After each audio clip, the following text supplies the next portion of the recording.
Yes, you read that correctly. It is number 250 of our Sunday gathering. Welcome, everyone. I know you've been used to this new year now for 5 days, so it may not seem special to you, but it certainly is special to us being together for our very first Sunday gathering in 2025.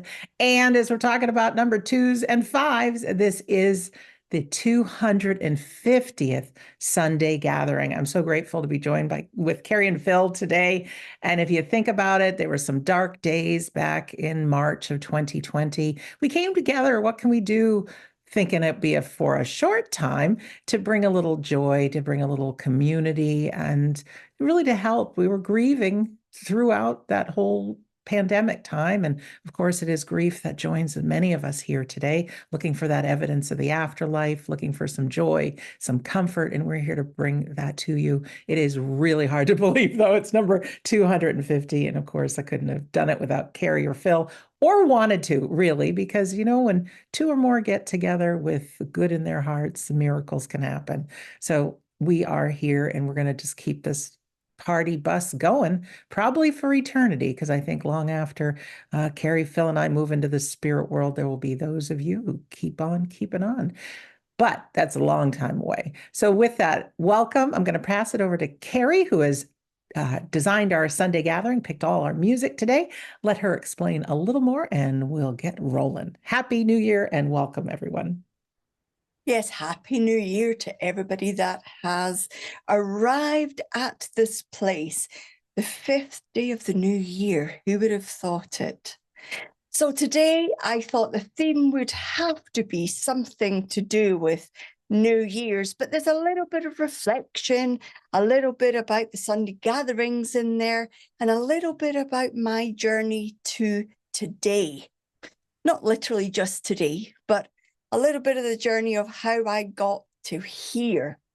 And it might pose some reflections for you.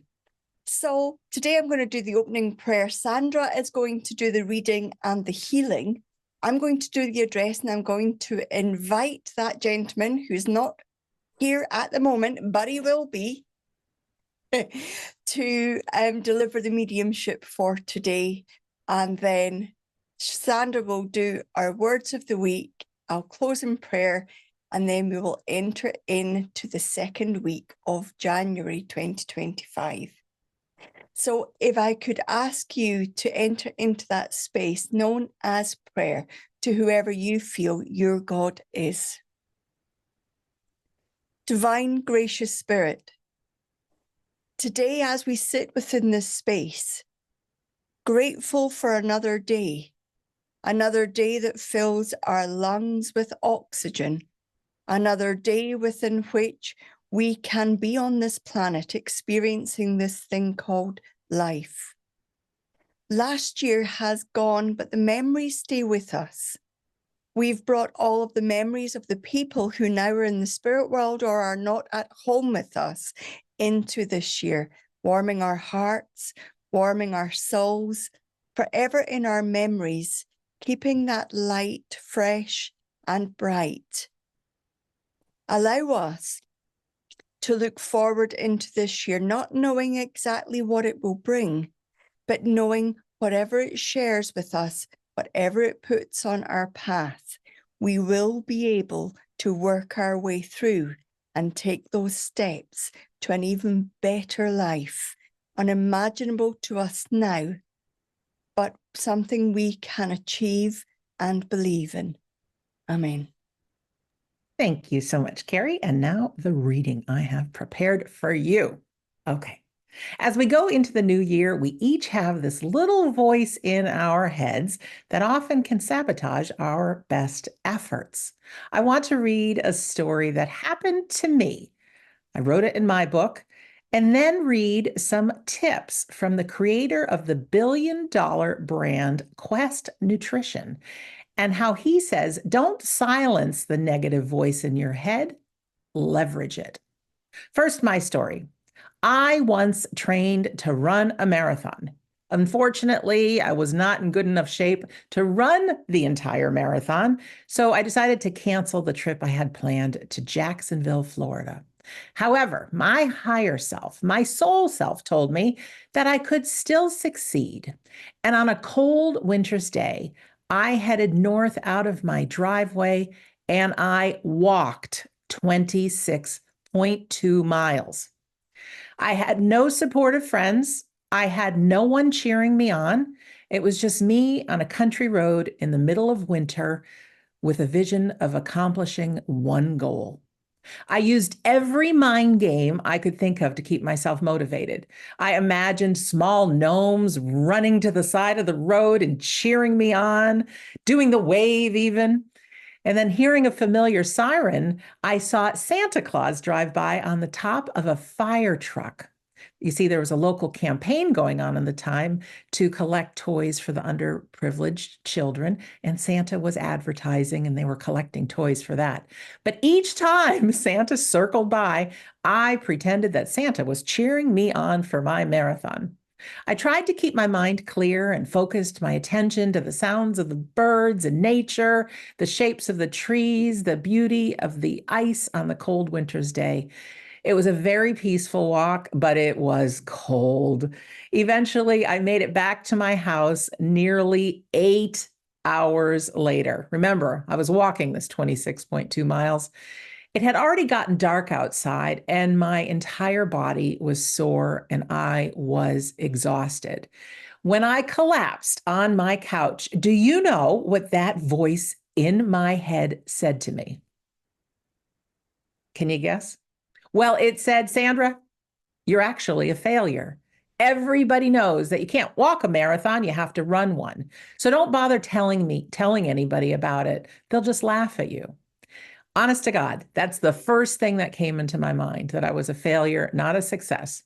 So it was in that very moment, my friends, that I saw how this voice, you can call it the ego, the inner critic, that negative voice that I know we all have, that I realized not only was it not me, but it was not true. My higher self kicked in and said, Sandra, completing 26.2 miles on foot is something that less than 1% of the world's population does. And it doesn't matter if you run it or if you walked it. So I had a little emotional meltdown then. I began to cry and I realized how much I have believed that voice my entire life, telling me that I can't do things or that I'm not good enough or that I'm not smart enough or not pretty enough, all of that. So it was in that moment, folks, that I had power. And I'm hoping that this gives you some power today. Many years later, I realize that that little voice still does sneak into our minds. It does. And instead of us being in the driver's seat of our lives, that little voice can be.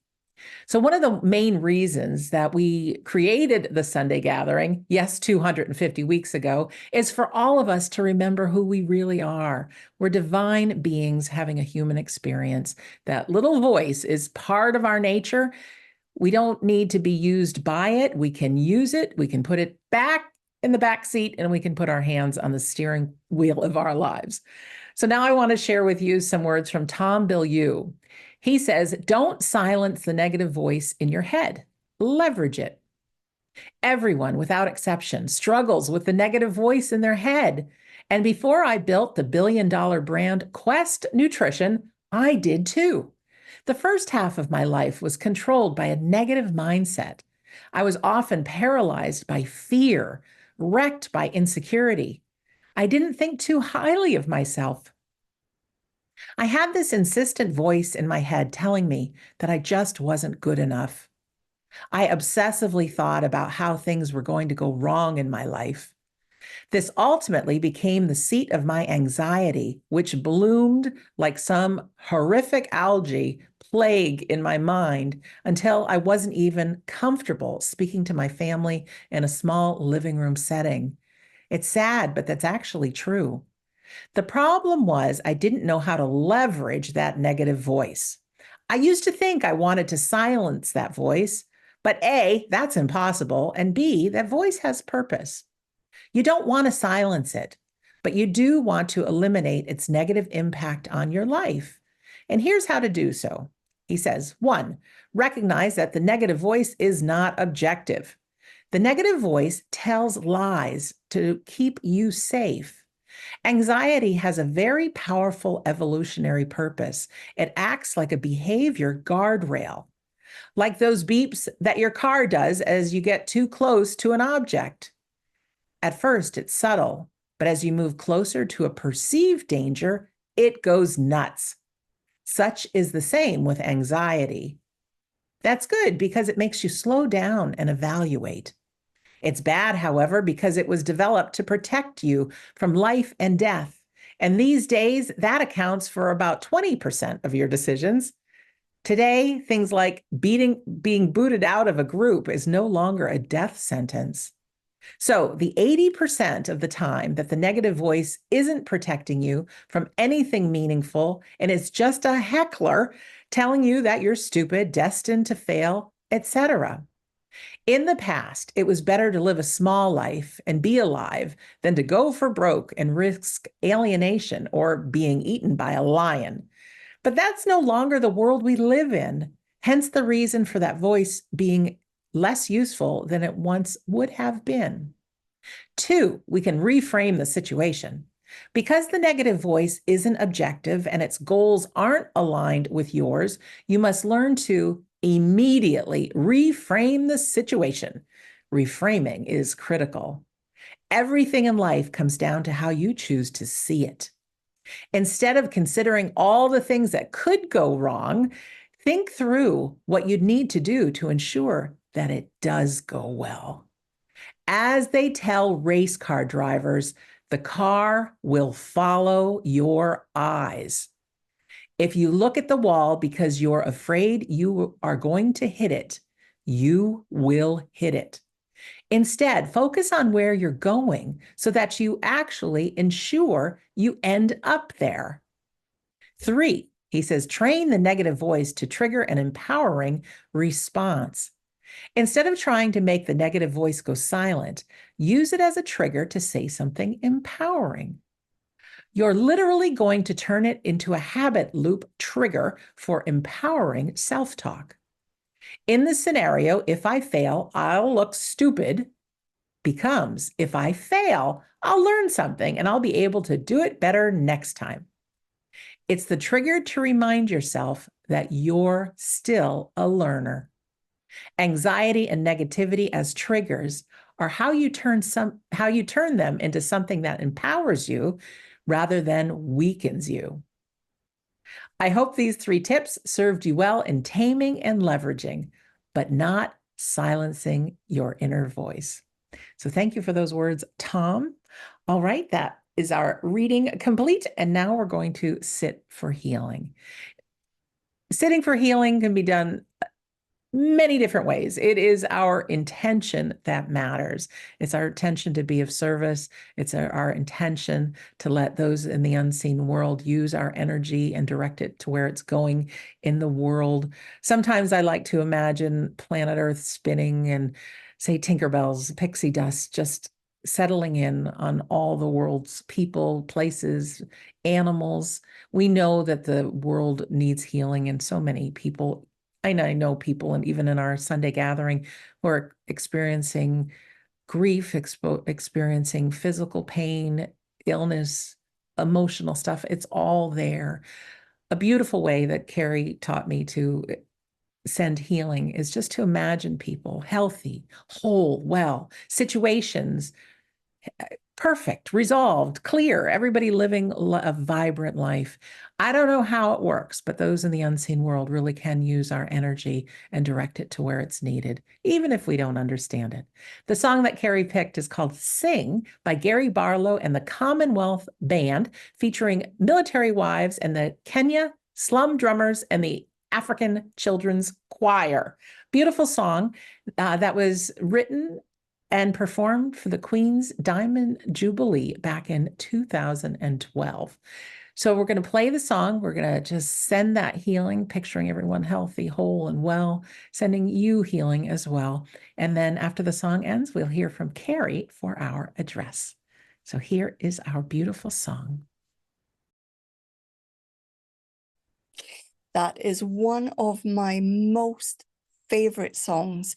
There's a beautiful episode on YouTube where Gary outlines how he went all across the world to find every single individual who sang on there and recorded them individually and then put it all together. Absolutely fabulous. Sandra will be able to put in what song it is, but that YouTube video of how it was made is incredible. Here we are on 250 Sunday gatherings, the 5th of January 2025. And as I was thinking about this date, I was thinking, didn't this date sound really futuristic when we were in the 1990s or the 1980s or the 1970s? 2025, we thought we'd be in spaceships that didn't require 4 wheels, that they'd be flying about. Well, we're not quite there yet, but it's incredible to see how far we've come. But the new year isn't just about making resolutions. It's about honouring what we've achieved and how we've got here, and acknowledging and opening our hearts to the opportunities that present to us. The power of reflection, as we spoke about last week, is an incredibly powerful thing. And if we look at it in the sense of active inspiration, when we think about this year coming and we think about the active inspiration, I always find active inspiration is something for me that comes from the spirit world through my soul and is expressed from me to the world. I often find that things that I maybe try and reinvent, or things that might not have been my idea, when they are shared, they don't have the same power. Maybe you've found the same thing. But as I look back on 2024, I'm reminded of the triumphs and the tribulations and the successes that allowed me to be here with you. Last year brought a lot of joy and success. It brought challenges, it brought experiences that both uplifted and challenged me as a person, and I'm sure you're no different. They shaped who I am today. They shaped the person that's speaking to you today. And as I speak to you about this, it reminds me of questions that I've asked myself over the last 2 weeks. Questions like, what moments have brought me the most joy? What moments have brought me the biggest learning? What lessons did I learn from last year that I don't want to relearn this year? And it got me thinking, as it should. Now, reflections isn't about having a judgment or regretting. It's more about pausing and embracing the past. I could at times really easily regret things, but what good would that be? I could regret the things I didn't say, or the times I didn't speak up. But if I were meant to have spoken up and say things, then the right thing would have been to say them, but I didn't.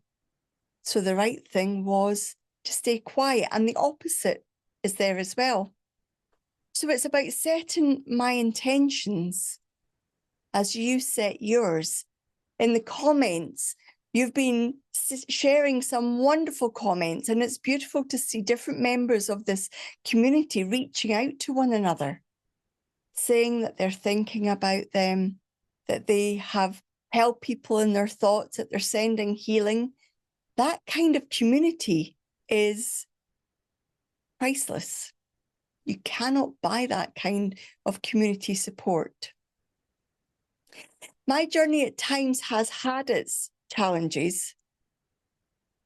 And every time I went into a new year, especially since the pandemic, but each year, I didn't quite know what the year was storing up for me. You know that feeling where, as Sandra said at the beginning, I'm sure this is going to be a great year. I don't know why yet, but I'm sure it's going to be a great year. I found when I followed my intuition and my soul's calling in my heart, the year is the way it's meant to be, even though at the time through that year, I didn't know it.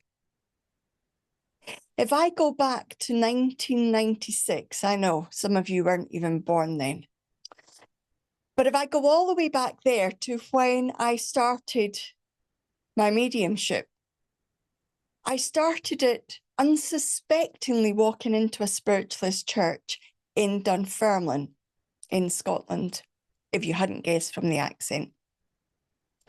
I then spent time within a spiritualist church, serving the churches, doing demonstrations, doing Sunday gatherings. And then in 2004, I found myself vice president of an independent spiritualist church. I was vice president from 2004 to 2012, at which point I became president of that spiritualist church. So from 2012 up until 2020, I was immersed with the spirit world. I oversaw a church, the patrons, the committee. I had a really senior executive role for more than 70 hours a week. I was a lone parent of a daughter, and I would travel up to 2 hours at night, take my unsuspecting daughter with me, to deliver a Sunday service. All because I wanted to be in service to the spirit world. Little did I know it would offer me the opportunity to be speaking to you here today and last week, and for however many weeks I had the opportunity. COVID hit the planet, and the church that I was invested in had closed down just at the time where more people than ever needed access to a truth about life after death. 1 week after the physical church closed, the Sunday gathering began. Now, the spirit world had said to Phil and I about a church without walls. And I thought, oh my goodness, my beloved church is going to have to close down. It's going to lose its place. That came in September, and it went as strong as it could up until COVID hit. And here we are. A church of sorts. We don't call it that because it's non-denominational. It's open to everybody. It's very different to a religious service. But here we are, celebrating life after death, bringing healing to those that are grieving, bringing reassurance to those that need it just at the time where they're questioning their own larger questions of life. Whilst working within the churches and serving throughout the UK, before I met Phil, Phil and I both took students out with us to give them experience. And my thought was, how do I do that? If a church is closing, how do we give our mediums the experience? And here we are, the Sunday gathering. We're pleased to say that there are handfuls, many, many handfuls of students that have studied with us, that have been to a standard that we've been able to invite them onto the Sunday gathering, either as speakers doing the address, as mediums doing evidence, or as speakers doing prayers or readings.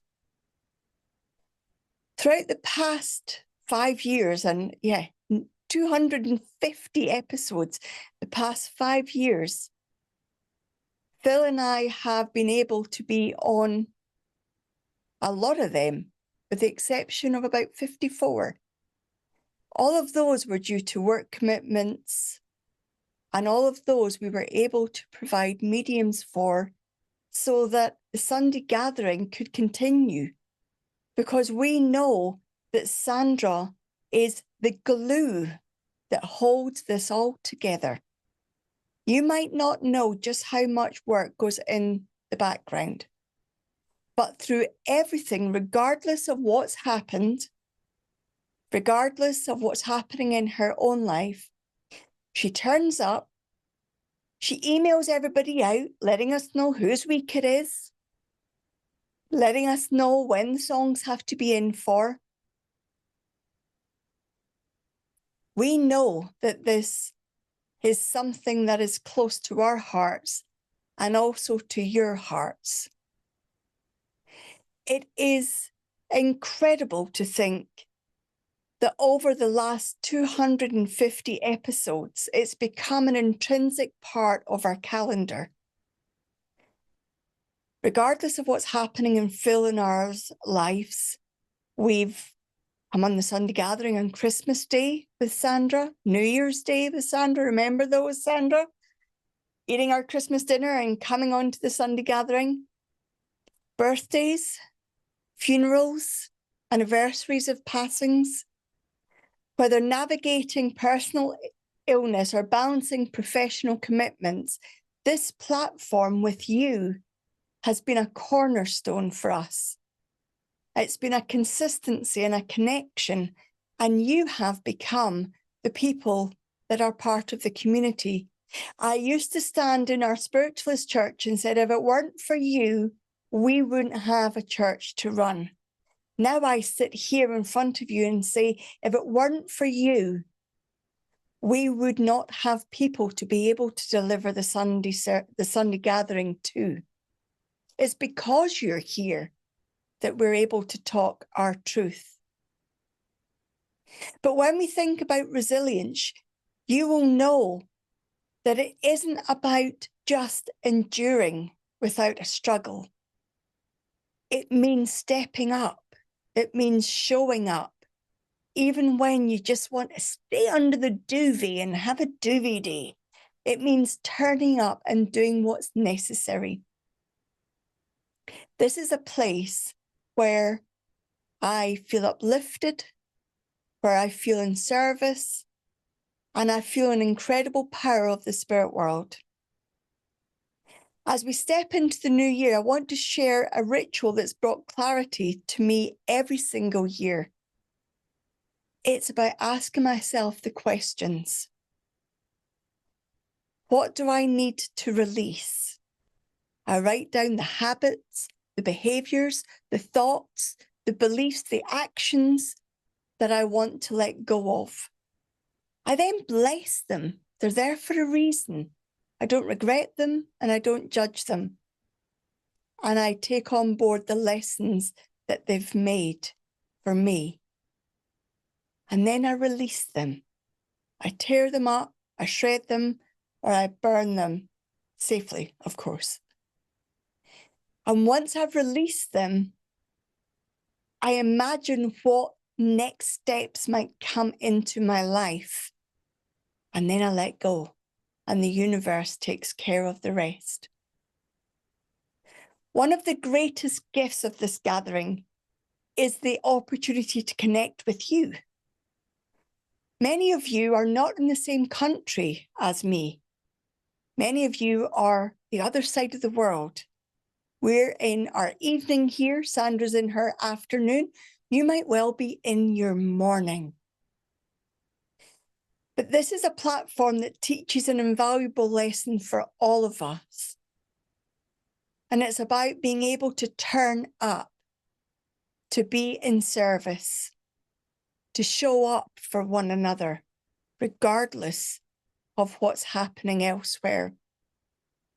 I think about the trials that I've faced, the obstacles that I've got in my way, and my ability to endure those and to stand tall.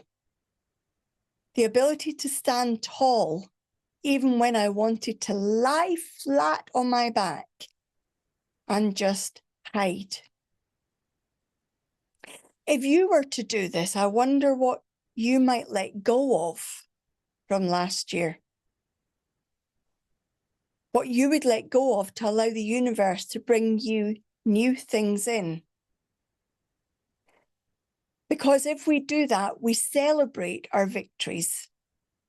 We learn from our successes. We also learn from our lessons, which will be the things we once thought we got wrong. Sandra spoke in her reading about doing the marathon. And then that voice that said, but it's about learning what gets in our way to allowing us to be the success that we are. Just by being here today is a success. We don't have to measure success by money, by belongings. As Wayne Dyer said, we came into this life with nothing, no things. We will leave this life with nothing, no things. Why should we spend our life accumulating things if no things matter? If we have a look at moving into this year, it's time to have a look at what you want to bring into this year and what you wish to let go. Don't wait on springtime for that spring clean. Because before we know it, January will become April. April will become August. August will become December. And we'll be doing all this again. Don't let this year go. I know years go quicker as you get older. I never believed it. And now I'm converted. I know for sure that years go quicker as we get older. Don't wait on the spring cleaning. Pause and alter things now. Remember, resilience is about enduring, but about learning. Letting go of something doesn't mean you've failed. It means you're walking into something new. You just have to trust the universe will bring you it. So thank you for being here today. You matter. Whatever happens, you matter. Others rely on you, but you have to rely on you as well. May 2025 bring you health and peace and offer hope and love. And may it always bring you a reassurance that we don't die, that you will continue after this. But that doesn't mean we don't have to make the most of this life. Thank you. Thank you so much, Kerry. Friends, in any way you'd like, send Kerry some love. Press the raise hand button, blow her kisses, send her a big hug. Kerry, those are just beautiful words. Found myself taking notes because I'm going to do that release exercise as well. And to say a church with no walls, that just really hit me. You know, friends, we often have about 150 people in this church with no walls. Today, 166. So you're part of a pretty big community. And for me, I don't have an electric vehicle, but you imagine you got to plug them in for them to run. That's what the Sunday gathering is for me. So I'm so grateful to be part of it. It gives me as much life as it may for you. So friends, we're going to move on now to our demonstration of mediumship. And this is where our friends and family in the spirit world get involved, letting us all know how close they are to us and that they are a part of our lives. If you're new to our Sunday gathering, you'll hear some instructions. It'll be a refresher course for anyone who has been with us before. But during our Sunday gatherings, we have members of our Sunday gathering in the spirit world that get to say hello. Now, I love to say this, that you see Kerry, Phil, and myself be the panelists is what we're called on Zoom. And we're speaking to 164 of you friends. Well, those in the spirit world that come through, certainly there will be members of our community that get readings here today, but I 100% believe that these members of our community from the spirit world, although they give messages for people in our community, the messages truly are for all of us. If you listen in close enough, you're going to find, gee, I could use a little of that advice myself. And wow, they really are here. They're witnessing so much of our lives. Yes, our loved ones can continue to grow and learn and explore in the spirit world. They're their best health, their best look, their best hairstyle, whatever. But so easily do they keep an eye on us and keep one foot in our world. So, as we go into our demonstration of mediumship, we have the wonderful Phil Dykes as our medium. Today, he will request those members of the Sunday gathering in the spirit world who wish to work through him to do so. They'll use him in different ways to introduce themselves to him. So they might use his memories, his feelings, his emotions, sense of smell, taste, you name it. Who knows? But we see every week just how we still retain our personalities in the spirit world. There's often some humor that comes and some joyful memories. And that's such a wonderful thing. I don't believe that negative voice goes on, but our personalities and that positivity certainly does. So when Phil's working with the spirit world, you will hear him give a few initial bits of information about the person that has connected with him. And yes, we are people. We're not balls of energy or anything like that. So if you can understand all the information, this description that he's just given about the spirit person that is talking with him, if you can understand all of it, we want you to press your raise hand button. Now, I know many of you just pressed your raise hand button, but if you want to get a little practice of what happens, find that raise hand button, press it again. Then it'll say lower hand. You can press that. Why I say this, because often it happens that there could be two or more people that can understand the initial bits of information that, say, Phil is describing. So he'll continue to work with the spirit world, giving some more evidence, and we want you to listen in. And you just have to be honest here because, like I said, we have close to 170 people here with us today. So we need you to be able to understand all the information to have that hand raised. So if you find yourself going, oh, that part doesn't fit, then you can just press your lower hand button. Now, if you are someone who works with Phil today or with any medium ever in the future, first of all, on my side, technology part, I'm going to press a button on my side. You'll get a pop-up on your screen that it says host would like you to unmute. And at that moment, that unmute button will appear. We just need your voice. Your camera will be off, but we just need a loud, clear yes, no, or I don't know to the information that our medium brings. And be honest, truly. Phil and all of our mediums do the very best they can to represent the spirit world. But like I said, they're filtering everything through their own feelings, emotions, etc. So if you need to say no, Phil and Kerry teach in their classes, that just means new opportunity. So be honest. Yes, no, or I don't know to the information. That's all we need from you. It happens far too much on planet Earth right now that people volunteer information about their loved ones or mediums ask you information about your loved ones. We've got to say no to that, and we're out to change the planet. To prevent this from happening, just say yes, no, or I don't know.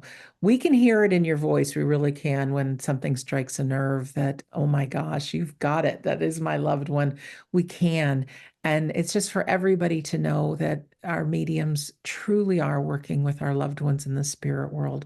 Now, when I say loved ones, all kinds of people come through. It could be people that are part of your family, could be people that you once knew that are rather distant, could be somebody you worked with. Who knows? Sometimes somebody distant comes in and then with them is one of your loved ones. I tell you, there's over 8 billion people on the earth. There's well more than that in the spirit world, and we're all unique. So they work in different ways. But rest assured, they know exactly who's with us on our Sunday gathering today. It doesn't matter that we are a church with no walls and that we are all over this planet. They can easily multitask, be right by your side right now. And then however they energetically introduce themselves to Phil, they will do that. And again, there will be members in our community that do receive readings. Most of us will not. But again, these folks in the spirit world are working on everyone's behalf to let us know how close all of our loved ones are. So really pull those messages towards you and that evidence. That's what I ask of you. We always love to play a feel-good piece of music before we have our medium demonstration. The song Kerry's picked is 1999 by Prince. I don't remember when that was written, but it was well before 1999. And 1999 just seemed like forever in the future. So it's a great song. Just enjoy, just picture your loved ones right there by your side as we listen and just enjoy some Prince. And we'll be back with Phil. Here we go. Over to you, Prince. Don't you want to go? 2025. How about that? Hi, Phil. 2025. Happy New Hello. Year. Happy New Year, Sandra. Happy New Year to everybody that's out there as well. I've been listening in the background, and it really hit me when Kerry said there's only 54 that we've not been responsible for in some way. And I thought, wow, that's a big number, 196 sort of thing. Wow, incredible, isn't it? Especially when you think that time just flies by. You don't know exactly what you're involved in, what's going to happen, how you change people's lives, how you inspire, how it affects you, as you said in when you began, Sandra, back in March 2020, starting this off. So yeah, those words from both of you have really hit home, sort of thing. So yeah, anyway, we're not here to listen to me ramble on. We're here to let the spirit world do the talking. And just as I become aware of it, I'm trying not to laugh with something I've just heard being said. I know here that I have a gentleman with me. I know his name is Peter. I do feel that Peter is in fact, I feel his dad. And I feel with Dad, he's a bit of a personality, because I know here he speaks his mind, and I know he's that it's almost like I don't just choosing my words very carefully. It's almost like a sense with him where I'm not really bothered what people think of me, because I just say what I want to say, and I know he's got that side to him as well. But I also feel here that there's a kind of job that he does where it's either in service to people, and I feel that's some kind of laboring work or some kind of service where he would have done tasks or jobs around people's homes as well. So some kind of maintenance of that makes sense as well. So I've got Peter, I know his dad, I know he does that sort of maintenance work in some way, shape or form, but I know he's quite outspoken as well. Thank you so much, Phil. All right, friends, who understands this information, go ahead and press that raise hand button for us, please.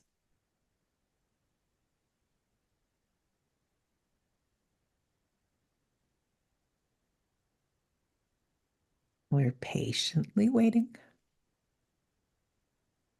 The only thing that I can change about it while we're waiting, if I had to, was the relationship. That is it, sort of thing. So if the relationship's wrong, but you understand that name of Peter would have been some kind of either handyman or maintenance guy, I know there's some kind of service that he does for people, then put your hand up.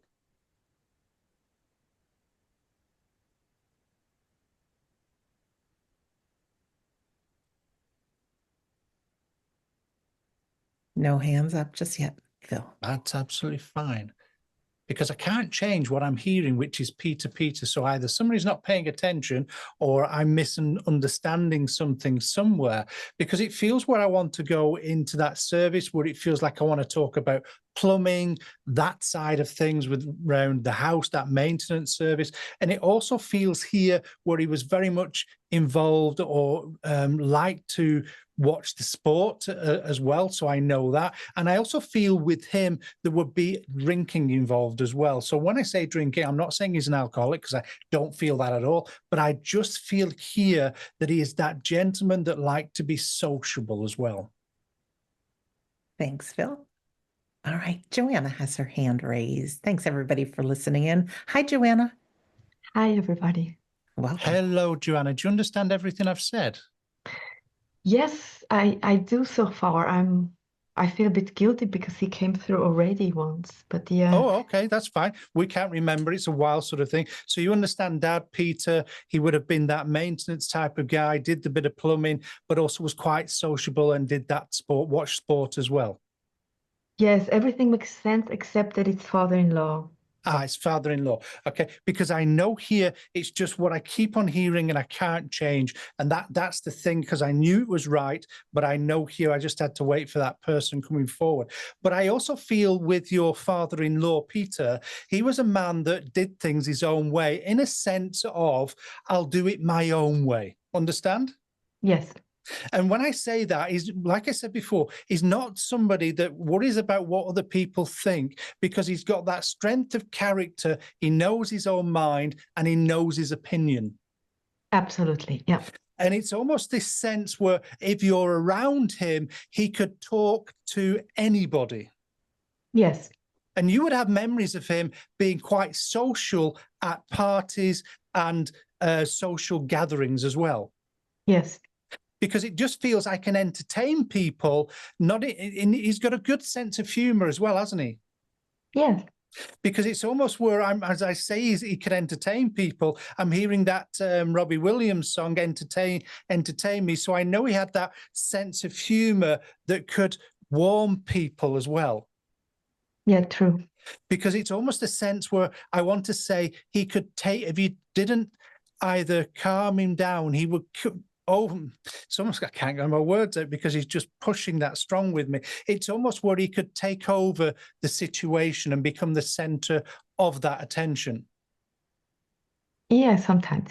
Okay. And I also feel with him as well, he loved to talk about either politics as well. Yes. Because it's almost where I want to lecture you. I want to bring forward that information of his opinion as well. And what I have to be very careful here. Would I be right in saying that he would be quite interested in neighbouring countries or other countries' politics or actions? Yes. Because it just feels here, I want to talk about certain things that are happening in the world, like Russia, Ukraine, and he would have a say on it as well. Yes, absolutely. And it's almost where he would have lived at one time where it wouldn't have been too far from the border. Yes. Because it's almost where I want to point and I want to talk to people how close it is and what you can see in a neighbouring country as well. Because I know I've just got that mind, I've got that knowledge, and I've got that understanding. And this is why I'm able to talk to people as well. But he also liked to, how can I put this? Talk about the past as well. Past? Yes, the past. Events that have happened in the past. Yeah. And if I said to you as well, because the reason he's mentioning this is where he wants you to almost look to the future, look with promise, with positivity. I don't want to look back anymore. I want to be confident and I want the world to open up for you, because I know here, as I said, or you pointed out, he was father-in-law, not father. It feels where I want to make life positive for you as well. And it's almost where you've been stood looking out of your window at the view that you have. Yeah. Into the point of wondering what's out in life for me, because I know he stood with you, and this is why he's bringing this message forward to you. Always look forward. And I'm not here to predict, but there must be a sense of you wanting to move property as well, Joanna. No. You're saying no. Good no for me. I can't change that because I know there's changes coming, because I know here you've been thinking about the future. Understand? That's true, yeah. Because I know here he keeps on showing me different properties. So again, I'm not predicting him, just repeating his words. You've said there's no thought of that, but I know it's firmly within his mind as well. I'm going to leave his directness, his positivity, the way that he could speak, the way that he could uplift, and the way that he could really take every opportunity that came his way and make the most of it, because I want to wrap that up and give it to you from him, Joanna. I'm going to say thank you very much for allowing me to do that. Thank you very much, Phil. You're Thanks. absolutely welcome. Thank you. Okay. So as I move again forward, I feel here I want to talk about Son in the spirit world. I do feel he was in the armed forces. In fact, in fact, I've just been corrected. I actually feel that he was in either the FBI, if not the CIA. I feel that he's in that secret, either some kind of service in that form as well. And I just feel here, in fact, I want to say there's still question marks with him, where either wasn't fully known what he did fully. So I know there's elements we do know, but I know there's other areas, because it feels like I want to talk about secret movements and different things here as well. But I also feel, in a way, that there's a sense of depression with him before I pass. And I know here, I don't want to say he took his own life, but I know he's responsible for that in some way, but I don't feel he deliberately does it. I know there's something there that he feels responsible for, but I just feel that he was very patriotic, and I know he seems to really want to step up and apologize about how he passed as well. Thank you, Phil. All right, friends, who understands this? Gentlemen, go ahead and press your raise hand button.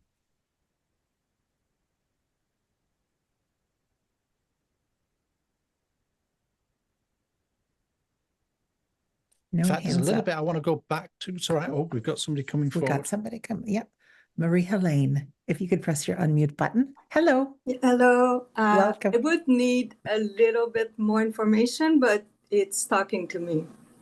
You need a little bit more information. I'm the one that decides that, working with this very well, but there we go. So, Marie, do you understand where your son would have served his country in either investigation like the FBI or CIA or something? Right. I know how you could think that, but it's not quite that. But okay, so because I know he, but also because there's something I was going to go back to. He must have served his country by being in the military, though, as well. Okay, no, maybe that's fine. That's fine then, because I didn't feel I'm right with you there anyway. So good. So somebody's not put their hand up. So thank you very much for coming forward, Maria, for me.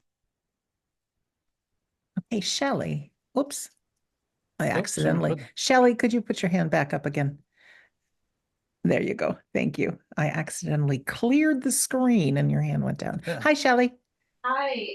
I'm only responding because my friend, who you know, her name is Sylvia. This sounds like her father, and I have been to sessions before where someone came through for someone who was a friend of someone here at the meeting. I mean, I could call Sylvia, but... That's all right. Just bear with me then, Shelley. Then, Shelley, would you understand where he would have served his country and would have been in those investigative things like FBI or CIA? Absolutely, yes. That's fine, because that's exactly what I wanted. But there must have been a military service with him as well. He was given a 21-gun salute burial at Arlington. That's fine, because I know here there's a sense of serving my country, but I know I'm in those bureaus, those investigation agencies, and I feel that I'm very patriotic. But it's also where there's facts not all known about him in what he did to serve his country. Absolutely. That's fine. Because it's almost where he would, in fact, I feel he was quite selfless. He wouldn't really speak about it either. My friend knows nothing about what. That's what I mean. It's almost like I'm doing it. People know about me, but I just keep stum about it as well. But I also feel that he's a man of many, how can I put, qualities? Because it feels where you would have been told about him, where he was almost like the salt of the earth and he got on with everybody.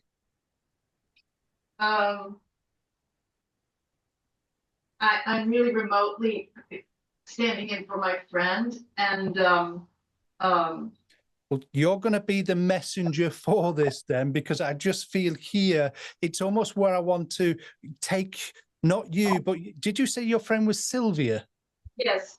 Yeah, it's almost like I want to go back to Sylvia, and I want to go back to very her youth, because I know that dad seems to be around a bit more then, and it's almost he's that family man doing all those things, almost like I want to remember how things were right in the early days, because I know there would have been times where he was away from home a lot. Indeed, yes. And again, it feels here where he would have been, and you can check this with her, where he would have been away for periods of times, almost like weeks at times, where he wasn't around for her. Definitely, yes. Okay, because it just feels here, and again, this is going to be a short contact because I know there's only certain points you would understand, and you're that messenger. But Shelley, there's just something just changed in the contact. Would I be correct in saying your dad's in the spirit world? Yes, Because I know here there's another gentleman that's come forward with him, and I know it's more personal. It feels like a father. And would I be right in saying your father was quite quiet as well? He was measured, but Okay, because I know there's a sense to him of not wanting to push in. But I know that, I'm going to use your word, there's a measuredness about him. So I know he's intelligent. And I also feel here as well that he was somebody that was always quite level-headed. yes, and he would be extremely respectful of someone like Sylvia's father. Definitely. That's fine, because I know here it's almost where I want to say, in a way, he was patriotic and thankful for people that did service as well. Not so strong, but not. Bear with me, because it just feels here where it's a sense of where he wants to acknowledge that as well. But if I said he could be quite a private man. Oh, yes. Because I know there's an air about him very similar to the first gentleman, where it's a sense of I'm not somebody that would brag, but I know I like the finer things and I like those finer comforts, and it's almost about providing for my family. Absolutely. Because I know that's that side, a measured side to him as well. And I know morals and ethics were important as well to him, because there's a sense here. And would I be right in saying he liked the garden as well? Garden, no, he liked to embroider garden things. Okay. Because I know I keep on seeing elements of gardens. I'm not quite understanding embroidering gardens, but I know here it's the sense of he liked everything to be in consistent patterns or formal borders, if that makes sense. Embroidered flowers a lot. That's fine, because I know here he seems to make my mind aware of that as well. And I get the sense that your father was quite a contented man as well. But I know here he's just bringing in that support for you and that upliftment for you at this present time. But again, I want to go back to Sylvia's dad, and I want to pass on that message, that sense of being around Sylvia, for that need of being uplifted as well at this present time. May I ask a question on Sylvia's behalf as a friend? You can ask a question. Whether they answer is entirely up to them.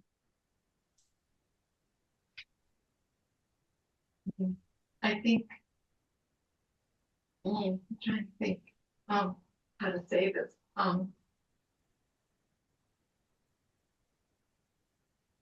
Sylvia would like, I think would like a sense of meaning in relation to how they were together on the earth, to her relationship with him.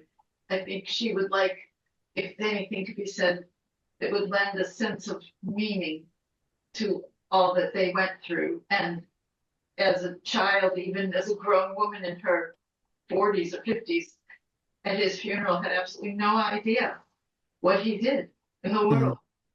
I think in his way, because as I'm listening to you talk, the impression that I'm getting is because of his duty and how he felt towards his country and how he was trying to, and in fact, I'm going to use his words, keep people safe.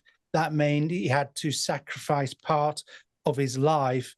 And I know there's a regret on that part when it comes to Sylvia as well. So I know here what I get the impression of with him is that he would like to come forward directly with Sylvia and have that impression and let her feel his presence to know how much he did love her as well. And I'm going to say something that I cannot prove.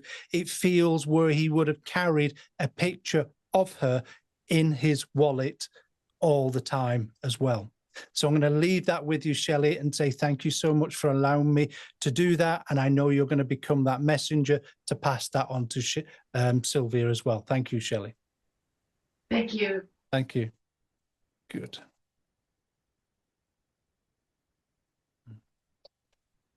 Okay. That's fine. I've got two ladies coming forward with me now. As I work with these two ladies, that's very peculiar. It's almost where I want to say, I don't know, but there seems to be a thing here about service. I want to talk about Mum in the spirit world, and I know that she would have been again in the military, because it feels for some reason that I've got this other lady that steps in almost like grandmother that would have looked after the person I want to talk to while Mum was in service or was away. But I feel with Mum as well that she was a lady that liked everything in order. And I know that it's almost where she liked the basics in the household as well. So I know that living standards of where we lived were very orderly, were minimal. And I know that impression seems to be there, but it's almost where I spent a lot of my time with grandmother as well. And I know that sense of home comforts and different things I'm going to go into in a minute when I get to that right person. So I want Mum, who was in the military. I want grandma that stood in for Mum. And I know here those memories of the house, almost like I want to say at one time we would have lived in an army property. Thank you, Phil. All right. Who understands this information? Raise your hand, please. And it actually feels like I want to be in Europe, mainland Europe. It feels like I want to be over Germany that way.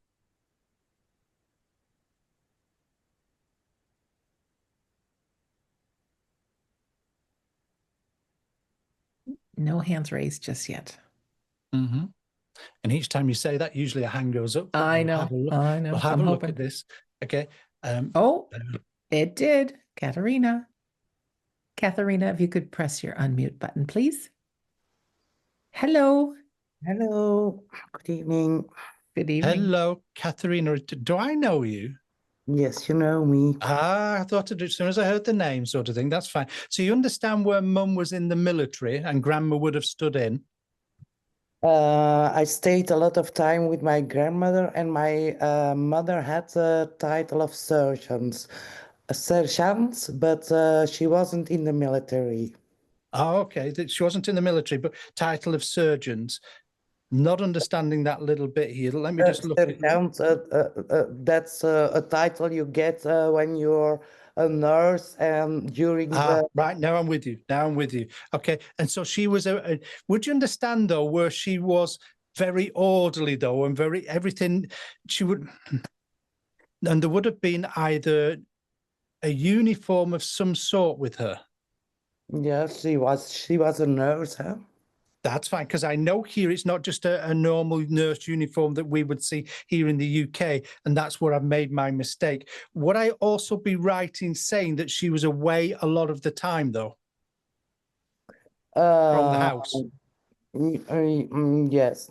Because I spent a lot of time with my grandparents. Okay, because I know here this is one I took. And would you understand with your mum, though, that she was very organised and a lady that was very strong-minded as well? Strong-minded, yes. Organized, yes. And no. Would I be right in saying when it came to her work in particular, she was quite single-minded and strong-minded when it came to that work? Yes. Because again, and it's almost where I want to say that she was in charge of other people in that job. Yes. Because again, I get that sense of wanting things in order and I'm ordering people about, but I also know people respected her for what she did as well. Yes. And would I be right in saying still people talk about your mum today? Yes. Because I know it's all about memories. And it's almost where I want to say, even in the local community, she is remembered. Yes. Because again, that impression of service and going above and beyond. But I also want to talk about where there should be memories where it was mentioned and you've been told that she could speak her mind and put people in her place, in their place. Yes. And again, but I want to say as well, because I know I have both mum and grandmother. With your grandmother, she must have done things with you, such as old-fashioned traits as in knitting and sewing. My mother. Oh, it was your mother that did that? My mother Okay. or my grandmother? Your grandmother, I thought it was. Both. Both. Because again, it just feels where she taught you things around the home, like knitting and things. Yes. That's fine. With your grandmother as well, would I be right in saying where she used to live at one time was not in a town, but on the outskirts? Yes. Because again, it feels where you would play in the garden. Yes. And I also feel here, this is where you started to spend a lot of your time by yourself in your own mind, Katerina. Yes. Yep. Because I know here, and it's almost where, again, where your grandmother treated you as a grown-up as well. Correct. Because again, it's almost that sense of wanting you to stand on your own 2 feet. And I also feel that your mum was like this and counted on you being that way. Yes. Yes. And it's almost where she would send you on little errands to the shop as well. Yes. And would I be right in saying where we used to live, or grandma lived, one of the two, is where there would have been a farm where we would have collected eggs from as well? Yes, from the farm by my grandmother.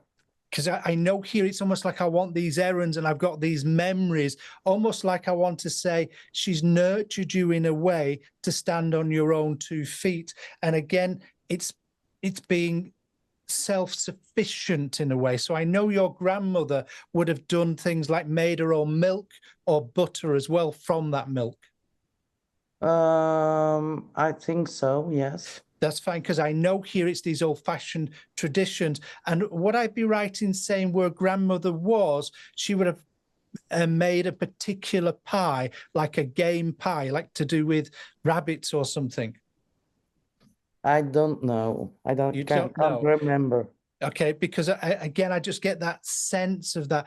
And would I be right in saying, though, there would have been either one of the gentlemen, like grandfather, that would have gone hunting as well?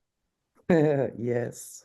Because I know here, I didn't want to be too vulgar, because where I talked about the rabbits and things, I know they were caught as well. So I know it's all about being self-sufficient. It's all about bringing that upliftment, bringing those memories, and also when things were a little bit tough, how to get through these things as well. And I know that's what they're both trying to bring to you as well. And I know where it comes to your work, it's about being disciplined, it's about being organized. And I know this is what Mum is trying to bring to you as you move forward, Katerina. Thank you. I'm going to leave you with her love and say thank you very much, both ladies, as well. Yeah. Thank you, Phil. You're absolutely welcome. So as I become aware of the spirit world again, I know I have a gentleman by the name of Paul with me. And I know Paul seems to be on a friendship, a connection as in friendship as well. And I also feel as well that Paul would have passed by his own hand. So I know he took his own life. And I know here it's almost where there was bouts of depression. But I also feel as well, you would have known Paul from either school or I just want to leave it there for a second. This makes Thank you, sense to Phil. anybody. Our friend Carolyn has her hand raised. Hello, Carolyn. Hi. Hi. Hello, Carolyn. Do you understand everything I said about Paul? Everything except it's my son. Ah, that's fine. Because then let me just look at this for a second then. So with your son, do you understand though that he would have either confided a lot of things in you? Yeah. Because even though you're saying son, I still want to stay with friend as well, because it feels where you were a big support to him because he confided, almost like he always run things past you. Yeah. Okay, because that's that sense I get here. But with Paul, would you understand though, where I don't want to say it was done out of the blue, because I know there was those bouts of depression, but I just feel he was a popular young man. Yeah, he was. And it feels where I had a lot of friends and people wouldn't remember me this way because people remember me being upbeat and popular. Yeah. And it's almost this sense of having a lot of energy with him as well. So I know here he would be that full of life at times. Yeah. Because it just feels like I want to laugh with him. I want to have a really good sense of humor. I want to be a bit cheeky. And with that cheekiness, I knew I could push the limits. Yeah, he did. And I also know he could be a bit of a flirt with the ladies. Yeah.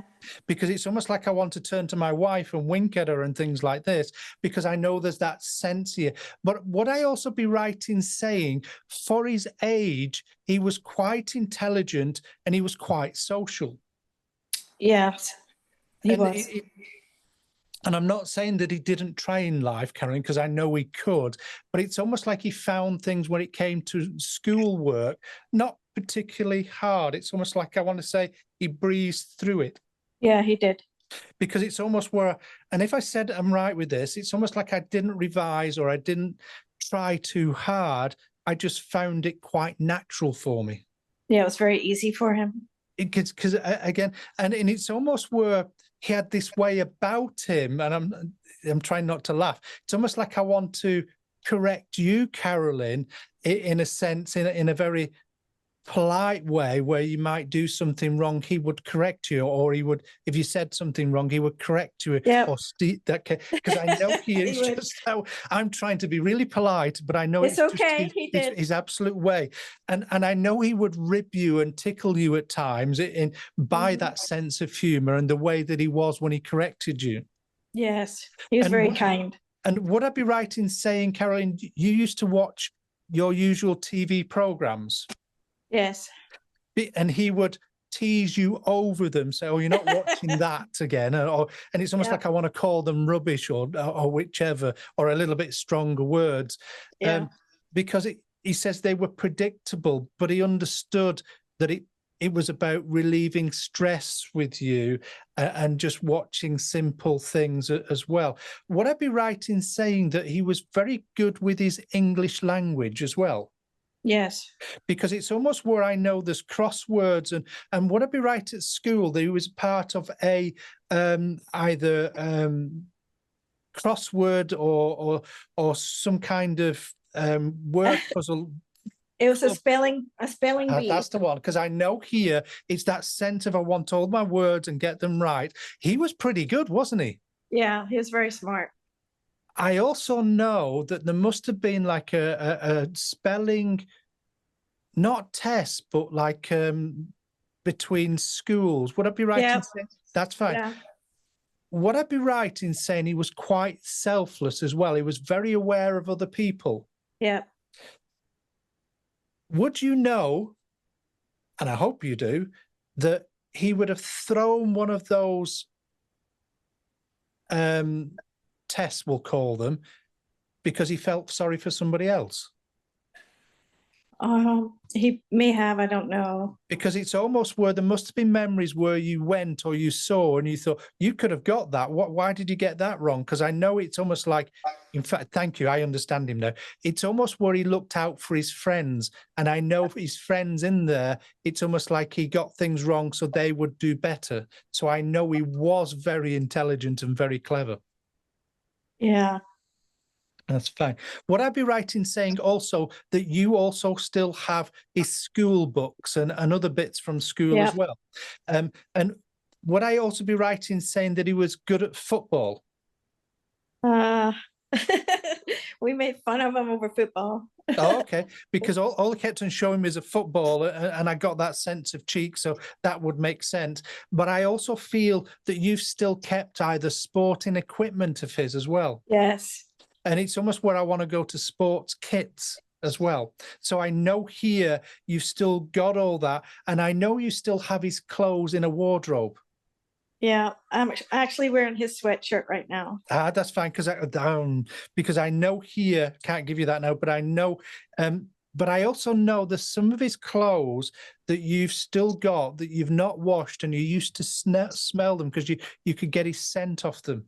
Yeah, still have them.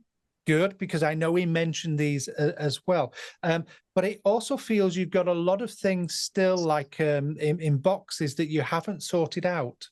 Yeah.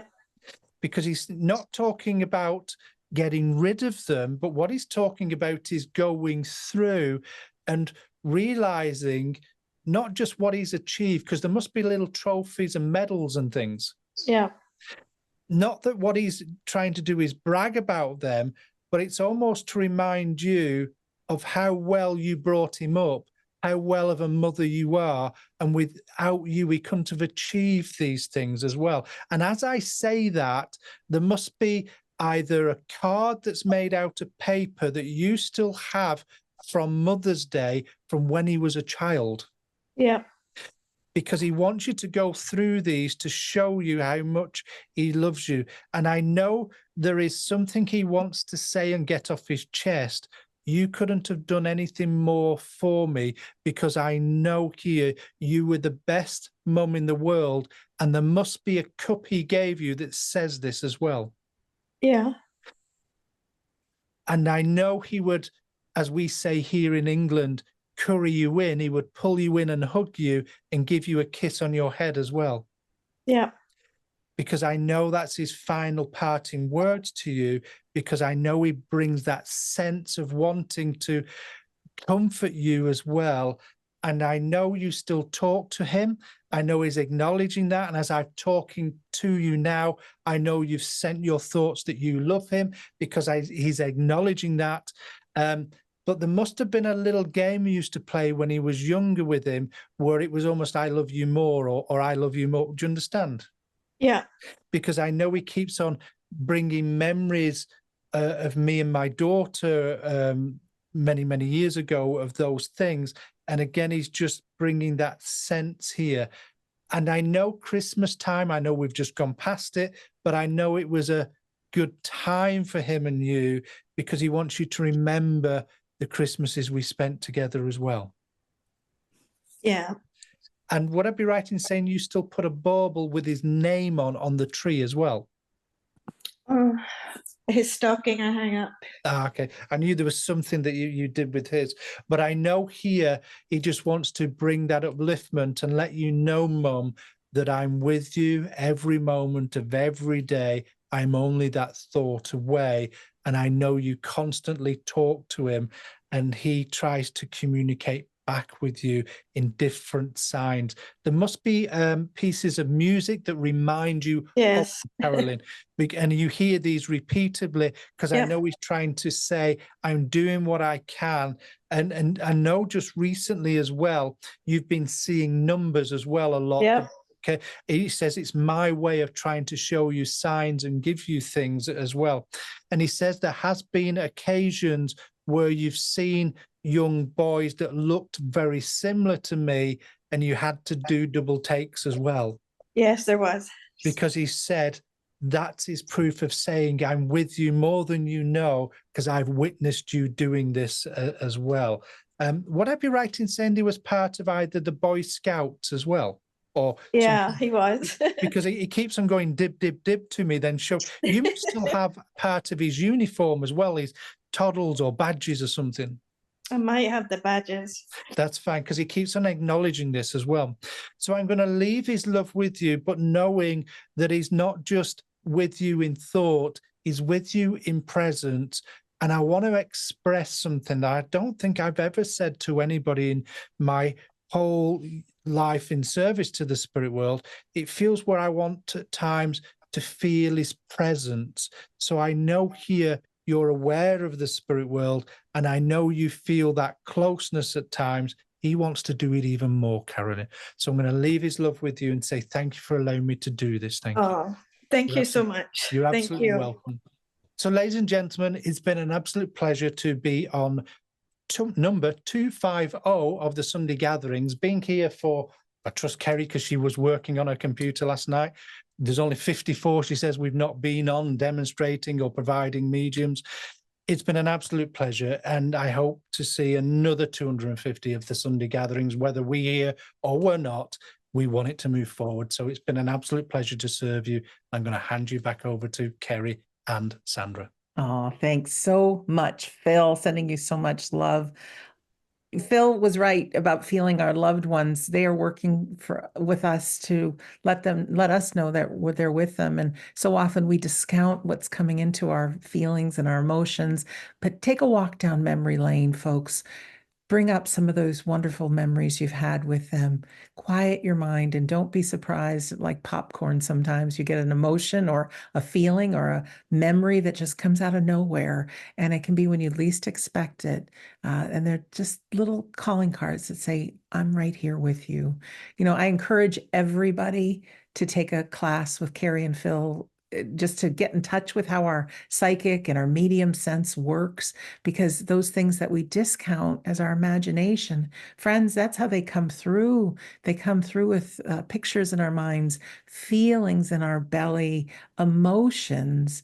And so it's our human right, I think, to know our divine sense. And the best way to do that, I think, is just to take a brief course or two or lots to get to know that. Kerry and Phil have a new class starting this Thursday. It's for whether you're a beginner or you've been on the road for a while, to tap into your psychic nature and how our soul perceives information, and then also dip the toe into the medium world. And so you get to give and receive readings, and it's all done in a very safe place that you're experimenting. Nobody's expected to be right, but just to get to use that power of your soul. It's called Connecting to the Soul and the Spirit World. Starts the same time we started today on Thursday. If you can't join live, of course, you get the video replays. And in addition to that, there's a lovely Facebook group so that you can find people to practice with in between. So I can't share that enough. Also, you can visit Kerry and Phil's website, which is mymediumship.com. You can see it over there on their overlay when they're speaking here. You can find all kinds of good classes, free events, videos of great things in the past. They're just two of the best I know, and they have such a commitment to humanity and our friends in the unseen world. So when you have these experiences, like I said, there's no turning back. There's no not knowing that this is real, having your own experiences. Also, tomorrow, Scott Milligan starts his Trance in the Altered States class. More of a time where you spend a lot of time with your eyes closed, blending with your spirit team, loved ones, inspirers. If you're more into meditation, quiet, that might be a course for you. I'm there as well, handling the music side of things. Scott offers a sitting for the power hour on Tuesday. On Friday, he does a demonstration, and we sit for healing in what's called In the Arms of Eternity. Lots more to tell you, but it's all at wedon'tdie.com. Just click on the store page. Of course, again, you can visit mymediumship.com for those things with Kerry and Phil. Next Sunday, Kerry and Phil are traveling, so we'll have Darren back with Dominic Bogue. And what else do I need to tell you guys? Let me just check my things here. I've got some new episodes coming up on Shades of the Afterlife and We Don't Die Radio to be on the lookout for, all at the main page at wedon'tdie.com. I want to do a giant shout out to our friends who have donated to make our Sunday gathering possible.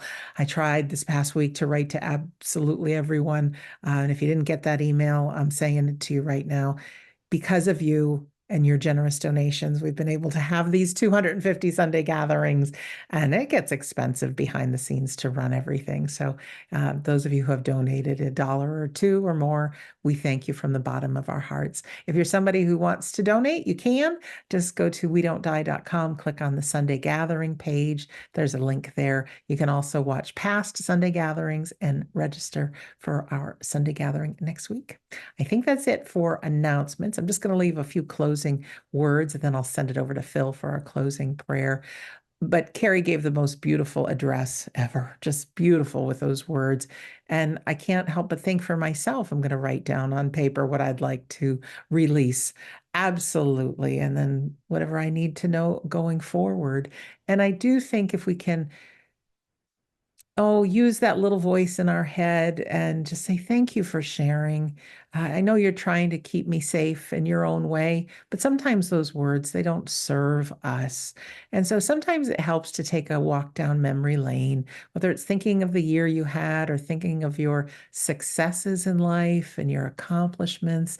Even when you jot those down, that voice in our brain wants to think of what's not done yet and make you feel guilty about things. But let's just remind it what we have done and all these successes and the incredible person that we are. And that person, my friends, can do anything. So I think coupled with the exercise Kerry gave us on releasing and remembering who we truly are, we can have one heck of a 2025. So that's it for me. I'm going to send it over to Phil for the closing prayer.